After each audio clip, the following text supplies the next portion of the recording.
Para jamaah, di malam ini malam yang istimewa. Jadi para malaikat itu punya dua hari raya sama kayak kita. Kalau kita kan hari raya Idul Fitri, hari raya Idul Adha. Kalau malaikat itu hari rayanya dua. Yang pertama malam Lailatul Qadar, yang kedua malam nisfu Sya'ban.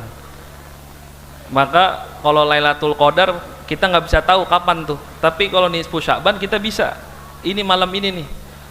Maka Allah Subhanahu wa ta'ala memandang seluruh hamba-hambanya dan Allah ampunin semuanya di malam ini nih, dari 00 lagi. Dengan syarat apa? Dua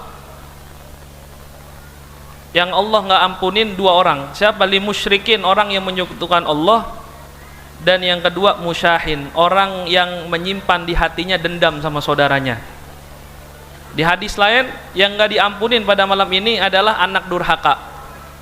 Maka percuma kita baca Yasin 1000 kali bolak-balik malam ini, kalau nggak minta maaf sama orang tua, masih nyakitin hati orang tua, nggak bakal dapat ampunan dari Allah Subhanahu wa ta'ala. Maka yang masih punya orang tua, minta maaf sama orang tua yang udah meninggal, bacain Al-Fatihah, niatin juga surah Yasin kita kirimin kepada orang tua. Siapa lagi yang memutus tali silaturahim, nggak Allah ampunin di malam ini. Dia baca Yasin sampai mulutnya ngebul, sampai mulutnya memuruh.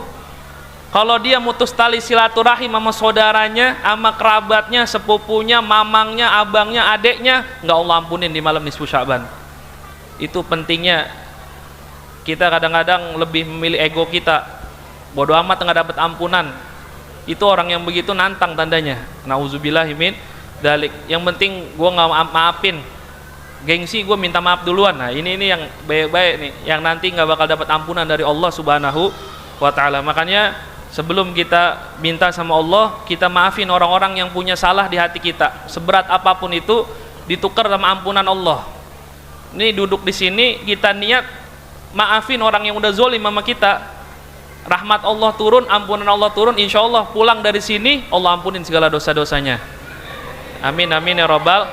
Ada anak durhaka, dari sekarang niat minta maaf sama orang tuanya, niat bakti, biar pulang nggak sia-sia, biar pulang dapat ampunan dari Allah Subhanahu wa ta'ala. Yang suka mutus tali silaturahim, yang masih percaya dukun, yang masih nggak sholat, itu nggak dapat ampunan. Makanya di sini duduk kita niat sebelum baca Yasin, taubat kepada Allah, minta agar rahmat Allah turun dan Allah, ampunan Allah Subhanahu wa ta'ala turun kepada kita semua. Al-Fatihah hadhihi niyyah wa ala kulli niyatin shalihah hadratin Nabi Mustafa Rasulullah sallallahu alaihi wasallam bi sirril asraril Fatihah.